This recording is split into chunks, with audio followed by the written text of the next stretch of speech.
Rajiv Jain, to have all this information made available, uploaded and made available on the website of the Ministry of Civil Aviation. I want to recall, and I don't want to take too much time on the facts and figures because I want to set aside enough time for the interactive component of this session.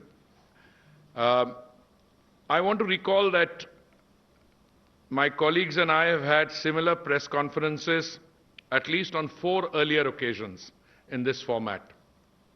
On 6th March, when we shared the kind of steps that we were taking at our airports, if you have any issues on how that is faring, we have the Chairman and Managing Director of the Airports Authority of India, my colleague and friend Shri Arvind Singh, with us. On 2nd April, we met and discussed the contours of the Lifeline Udan mission. You know that the Lifeline Udan mission commenced within, I think, 2 or 3 days of the lockdown being ordered in the, I think, around 23rd March, 24th March. And within a few days, Lifeline Udan started. Lifeline Udan has already conducted close to 588 flights, or rather 588 flights, maybe more. They've carried 940 tons of cargo, essentially COVID-19 related reagents, enzymes, medical equipment, testing kits, PPEs, masks, gloves, medicines and other accessories and cargo, which the states and the union territories required. Lifeline Udan has also brought in about nearly 2,000 tons, 1,928 tons to be exact, of medical supplies from foreign countries to India, and we've sent out 30 tons of medical supplies to our countries in the neighborhood. Now, clearly, Lifeline Udan had a pivotal role to perform in meeting this pandemic and the consequences of the pandemic. But once domestic civil aviation opened up, then it was our attempt, and we were successful in fusing the operations of Lifeline Udan into the domestic civil aviation. Then we met on 5th May when we talked about the launch of the Vande Bharat mission. And you know, Vande Bharat mission, I'm sometimes intrigued by the kind of imagery I get on social media, especially those friends who want to catch my attention. You know, they say it's like a spoon removing water from a bucket. Hey, wait a minute. Those Lifeline Udan, I've given you the statistics. They speak for themselves. 1,000 tons of equipment carried. Vande Bharat mission is an ongoing process. My social media colleague sitting here every evening sends me figures, and then, you know, once the flights have landed, we use those figures. But I think we have already brought back 109,000. 109,000.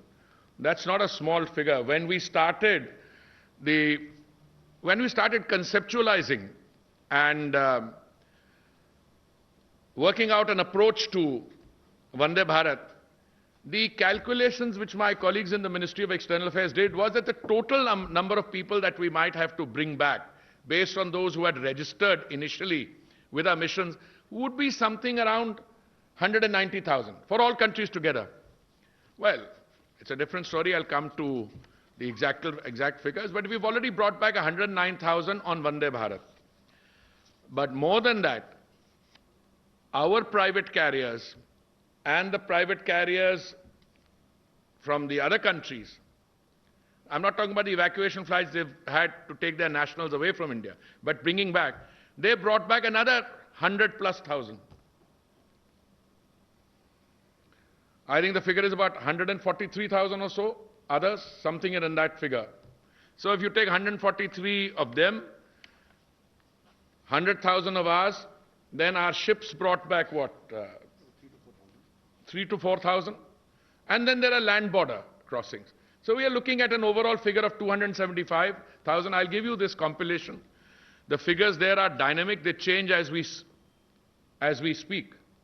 Every day the number of people being brought back by Vande Bharat flights, and CMD Air India is here with us, Rajiv Bansal, he will happily elaborate. We bring back what 3,000-4,000 every day? 4,000 every day.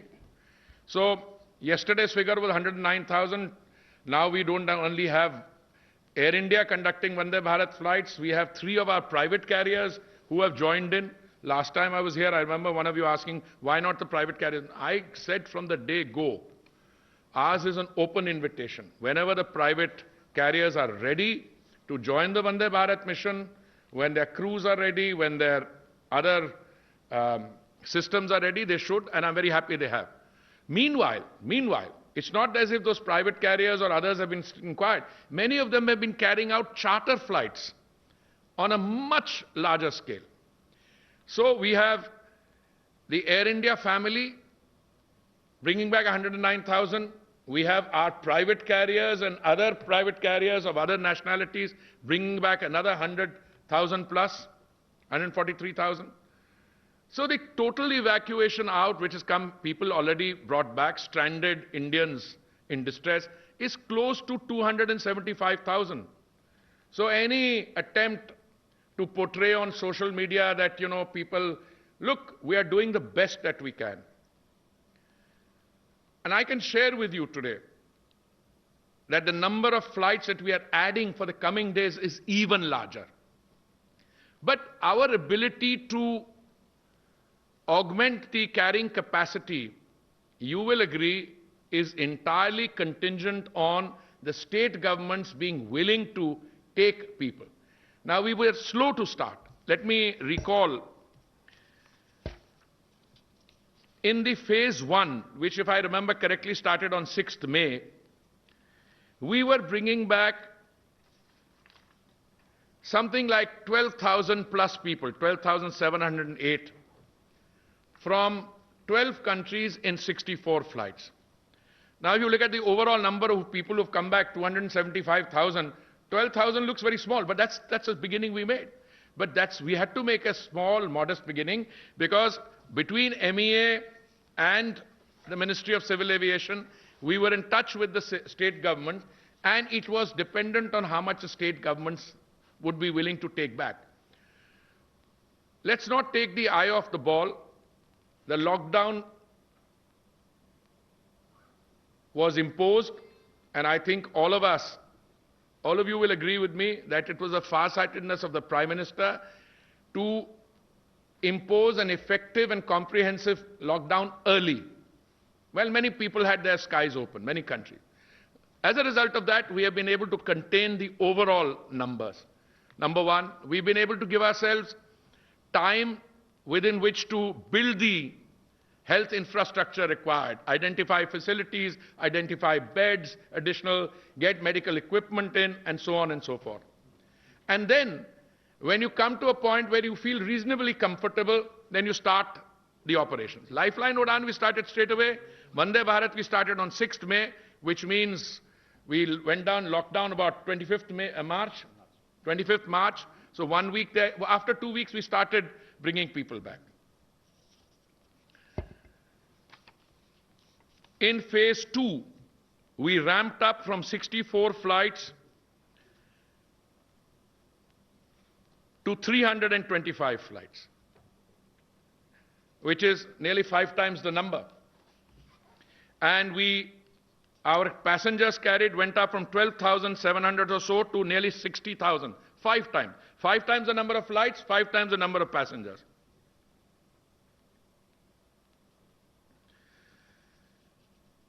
In phase 3, the total number of flights has been raised from 325 to 581.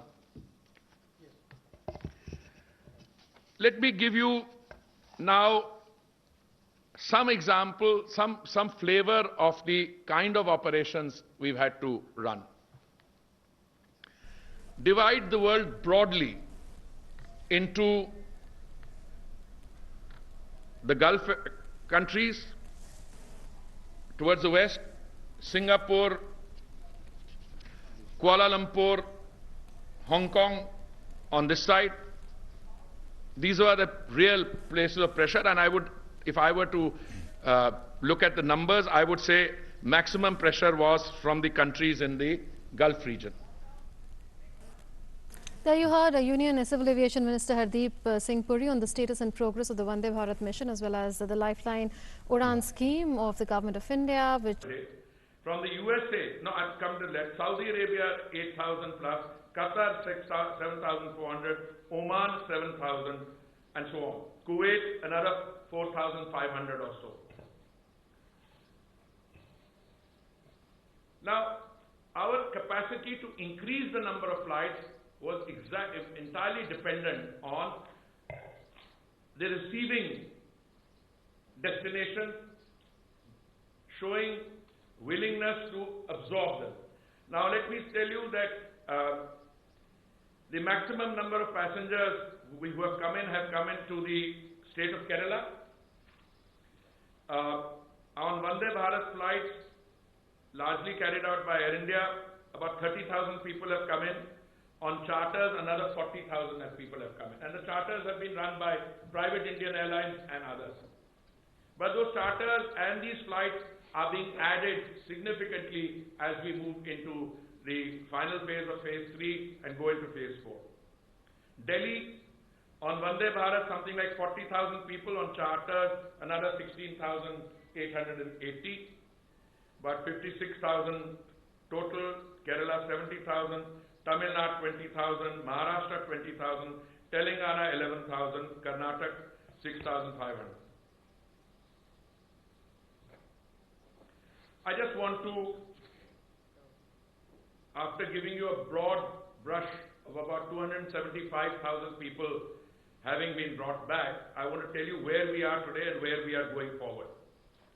And please take these figures down carefully. This compilation will be shared with you. Additional flights planned by Air India under phase 3 and phase 4. Additional, this is over and above the flights which have taken place. By Air India, 300 flights extra.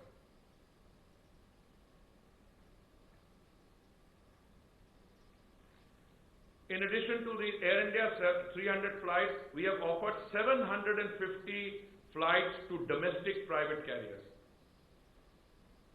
So 300 to Air India, and we've offered 750 to domestic private carriers, which means a total of 1,000. I'm not sure that all the 750 will be availed of. I don't know.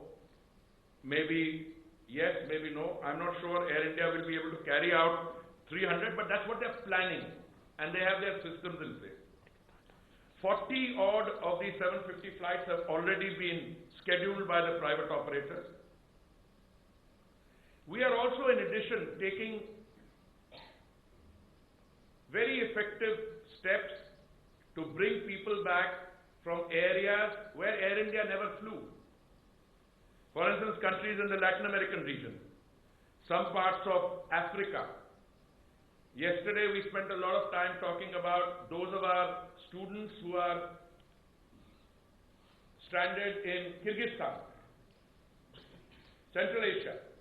Now we don't have flights to many of those places, so you conduct special flights to bring them back. There's been an impression around, I think, even if I may be allowed to use that term, I normally don't use strong language, but motivated impression on social media that this is some kind of a monopoly being created for Air India. Clearly the facts don't add up. If we are giving 700 flights to our domestic carriers and we are giving flights to foreign carriers, now clearly there is no monopoly here at all. But we also know what the facts are. If you have to carry out evacuation flights to and fro from here to the United States and United States back here, out of our carriers, Air India is the only one which has the wide-bodied platforms which can carry. And I would like CMD Air India in a little while to tell you how many flights have carried out to the United States and Canada. I mean, I recently recall a discussion where we added, what, 70 flights? 70 flights in one go, we added. 50 to US and 20 to Canada. And then, of course, our friends, I like to use a particular term, I'm going to resist on social media trends saying, but, this is not correct. Hey, wait a minute. All the tickets for all these flights were in the most transparent manner made available for sale online. So anyone who's suggesting that, this was done, well, the tickets were over before, before too long. Why? Because on the day that these flights were opened from the India end to the US and Canada, I think you had 60 million hits. Somebody wrote an article, I had to publicly contradict it. But that's not possible. Air India website only has 4 million, others have 7. It's not a question of what is possible, that's what happened. On the day we opened up, in a few hours' time, all the flights, almost all, went. So what is the solution to that? The solution is you add the number of flights and try and meet the demand. I personally believe, and I'm going by my experience in terms of interaction through all of you, you call me, through other people, we have been able by and large to meet a large proportion of the demand. I'm not saying we've been able to meet one. Once in the coming days we have more flights, we'll be adding more flights, we'll do. So we'll have to think of novel arrangements. I already told you in the remaining part of phase 3 and phase 4, Air India will add 300 flights, our private carriers will add 750 flights. But I also want to give you what the other countries' airlines have done in terms of charter. Because it seems as if, this is airspace which is confined only. I'll give you some examples. Qatar Airways has carried out 84 charter flights, and these things keep changing as we speak. Outward, this is outward 84, inward 40, KLM 67, Fly Dubai 57, Air Arabia, Jazeera, Kuwait Airways 45. So a large number of flights, over hundreds of flights, and the number of people who have carried is over 100,000. Now, I want to touch on one issue in passing. Some people agitate, perhaps for good reason, that they have entry permission to go back to the countries where they normally reside, and that they are not being allowed to go back. Wait a minute. If you have entry permit to go back, all countries have faced restrictions. And when we talk about the possibility and feasibility of international flight resumption, I'll come to that in greater detail. But if you have permission to go back to a country, A or U, anywhere in the world, nothing can prevent you from going back. You have the permission. All you need is a platform to travel on, a carrier to travel on. I have the CMD of Air India here with me, and I will request him to speak. Anyone who has a valid permission to travel back is most welcome to fly on it, because his outbound flights, in any case, are carrying far fewer people than the incoming flights to the Middle East and Gulf, to Singapore, to other countries in Southeast Asia. So you're most welcome to fly on those. The purpose of this invitation is so that the false narrative which is sought to be created as if we are standing in the way, that's just not correct. You're most welcome to fly back. I want to come, if I may, to the issue of international operations.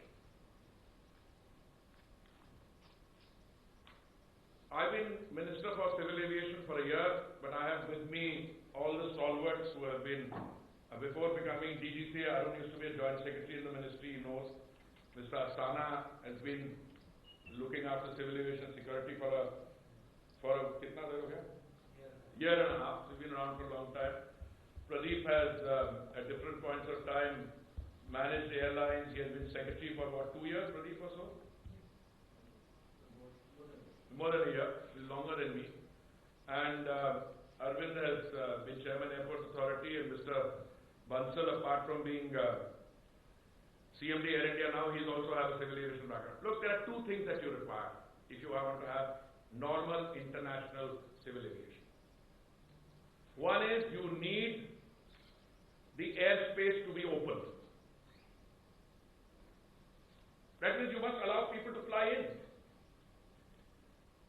You must have the entry or the border acceptance to be free. What happened as a result of COVID is that many countries decided that they were not going to allow nationals other than their own to come back. Frankly, that's the position we also took in India.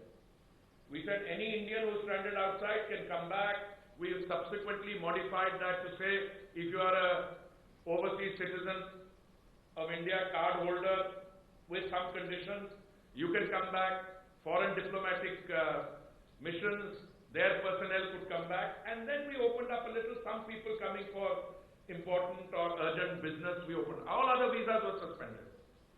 So let me share with you what the border acceptance conditions are. In the United States, entry is conditional. In the United Kingdom, entry is conditional. In Australia, not allowed. In Germany, it's conditional. In France, it's conditional. Brazil, it's conditional. In China, it's conditional. South Africa, conditional. UAE, conditional. Singapore, conditional. Now, if you have border entry point conditions imposed, it means you cannot allow normal civil aviation in the normal sense, which is you have a summer schedule, airlines announce a number of flights, they operate the passenger cannot enter the other. So what happens is, we are dealing with a situation which is constrained by certain conditionalities. And one of those conditionalities is entry conditions. Like when we started, all the countries in the Gulf, from where hundreds of thousands of Indians are coming back, they were not allowing people to come back. Now some of them are beginning to open up a little.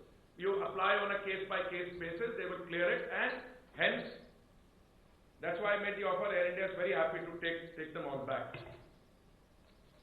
The second condition is a quarantine condition, which I think you can deal with if it's announced, etc. The third one is, what is the extent to which domestic and international traffic is being permitted over these countries? Now, so that there's no misunderstanding, let me start with our own. Prior to the COVID pandemic,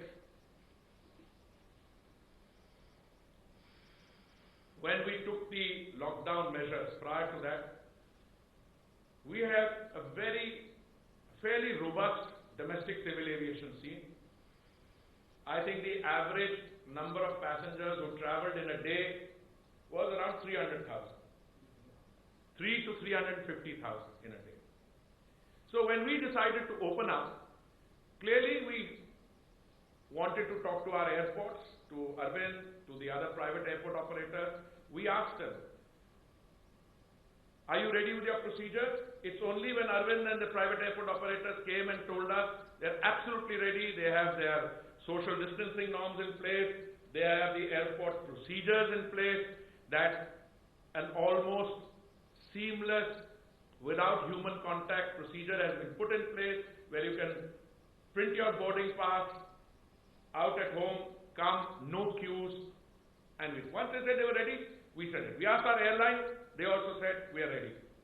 But today, after opening domestic civil aviation on the 25th, and you know, we had difficulty on the first day. I anticipated it, but let me also put on record, if we had not opened on the 25th, we had opened on the 15th, or we had opened on the 30th, we would have had the same difficulty, because you are coming from a period of lockdown into activity, so there are state governments sometimes pulling in different directions, there are different interests, people were a little worried.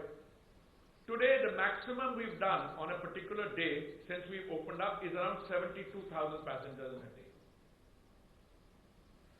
We started at 30,000 domestic passengers a day. Maximum was 70,000. Today's figure I've seen is about 65,000 or so. Yesterday's figure, 65,000. I'm hoping that we will reach the 100,000 figure, which is 33%, because we've opened up 33%. So we are not even being able to carry out 33% domestic travel. But we will slowly open up a few more routes because of people who will. It will be overall, it will be 33, 35%, maybe we'll go up some percentage. But let me give you the domestic figures for the other countries. And these are all based on IATA figures. You will get this compilation. The domestic passenger traffic being carried out in the United States is about 28.6%. In the United Kingdom, it's 6.9%. In Australia, it's 15.4%. In Germany, it's 4.9%. In France, it's 3.9%. Brazil, 9.6%. China, which opened up earlier, they have a very high, much higher percentage, I think about 80 plus percent. UAE, Singapore, I mean, there's no domestic traffic the way we talk about it. So, yeah. What have I said all along? That once our domestic traffic reaches roughly 50 to 55%, which means if we are today at say 65, 70,000, when we reach 150 or 160,000, we can then start thinking, why did I say this? And again, let me explain. If you are having international flights, they will only come to metropolitan cities. The flights will come to Mumbai, they will come to Delhi, and the big metropolitan cities. Passengers have to go from there to other places also. Now, if you bring in a passenger from outside and he or she are not able to reach their destination, of course, quarantine is another consideration. Then it creates disruption and passengers may not want to travel. So our opening out is also done in a calibrated manner, and that's the word we use, to test both demand, our ability in terms of our systems in place, and to be able to ensure ease of travel for the person coming in from outside or going from here. Initially, we had some difficulties. If a person had to catch an outbound flight from Delhi, and the border of Delhi and, let's say, Gurugram, I'm just giving hypothetically, was closed, we had to do some negotiation to allow the air ticket to be used to come here and so forth. Now I want to come to international. So domestic has to be there because after all, what is the percentage of international flights? Now, some of my friends, again, I don't want to use my favorite term, will come at me in social media. Whole world has opened up international. Why is India not doing? You're opening up hotels. We're doing nothing of the sort. My ministry takes decisions on civil aviation, what the others do, what other countries. But let me share with you. In the United States today, international traffic, and we are doing, this is very interesting when you get this compilation, there will be a figure, aircraft movement, May 2020 versus May 2019. Let's say if in May 2019, 100 aircraft were flying, how many are flying in those countries today? And my figure for the US is 7%.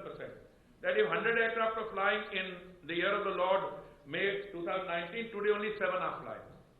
In the case of the UK, 6.8, Australia 6, Germany 9, France 12, Brazil 3, China 4. Wait a minute. Now you see the difference, and I'll come to why this discrepancy. UAE 18. International, because they do a lot of they pick up people from here and take them in. Singapore 3%. Now, any suggestion that international air traffic has opened out and we are the only one not opening out, I think needs what you get, I should use reality check. And I'll give you this figure. This is a dynamic figure, keeps changing. If by the time we meet next time, you find suddenly these figures have gone up, our domestic traffic has gone up, yes, I think we will address that. But there has to be demand as well. Now, very often I'm told, one of you sitting here, I will not name, called me today and said, sir, but you are talking about, can you continue these flights with our numbers going up? Well, I can only tell you what I intend to do. I intend to keep the flights moving. That's all my colleagues, that's why I've got all of them here. Because I think mobility is very central to life. I'm not only talking about urban mobility within the country, but domestic mobility within a country. And it's a critical economic activity. But the exact timing when we will open up international, it means the other country has to be open to receiving international flights. So in the absence of a decision on resumption of international civil aviation, which will depend on the other countries opening up, the domestic traffic in countries opening up, we are left with no option but to continue what I call evacuation and repatriation flights under managed and controlled conditions.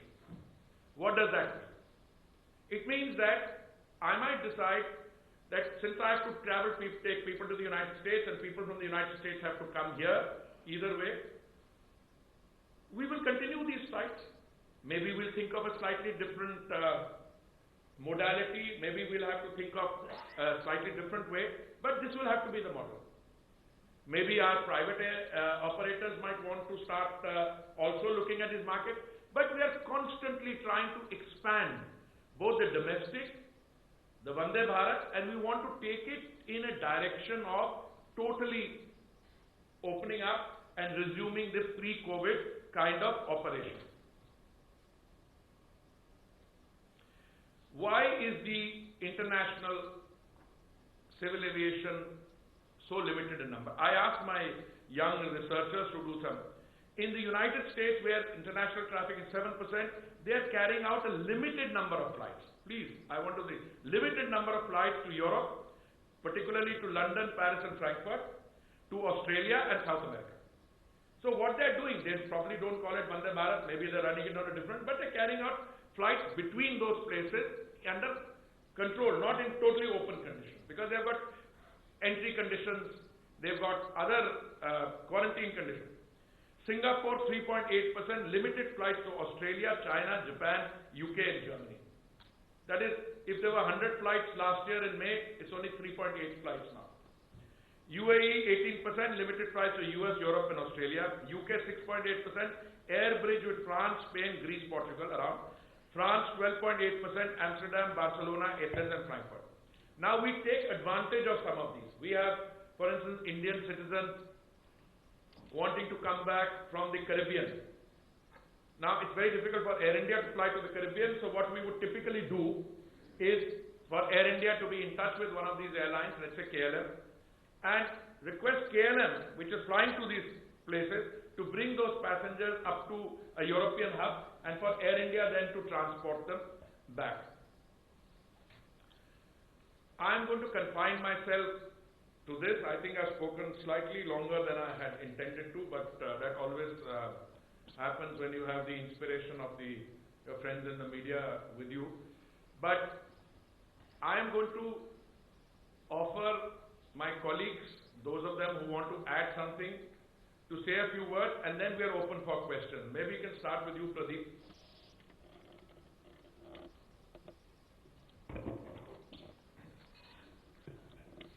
Thank you, sir.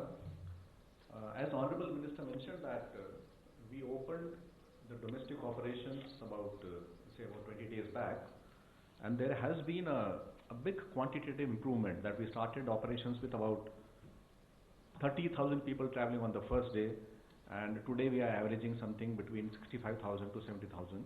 So in 20 days, it's a good improvement. But a major improvement has been a qualitative shift. There has been a paradigm shift as far as domestic civil aviation is concerned. Why?